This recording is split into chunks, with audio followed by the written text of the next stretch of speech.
आज हमारे बड़े भैया डब्लू ईरान जी का जन्मदिन है, तो उनके लिए हैप्पी बर्थडे बोला तनी डब्लू भैया, हमारा में कबो देर ना हुई। कि हैप्पी बर्थडे बोला तनी डब्लू भैया, हमारा में कबो देर ना हुई। आ तारे कोनो लौंडा पूरा जिला में टच कर देवे, ऐसा तो कोनो पैदा माई के लाल शेर ना हुई। अरे काटल जाता केक बाटल जाता मिठाई हो, अरे दे तू बानी ढेर ढेर जन्मदिन के बधाई हो, दे तू बानी ढेर ढेर जन्मदिन के बधाई हो। कि पियलू दुर्गापुर ब्रिज के पानी अपन जवानी छलकैबू का, कि पियलू दुर्गापुर ब्रिज के पानी अपन जवानी छलकैबू का। ए जान, आज बर्थडे बा हमारा डब्लू भैया के, जलवा देखावे खातिर दुर्गापुर में अबू का।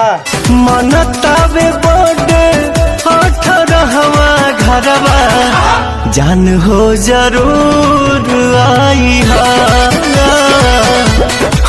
हा तो खके जाई हा।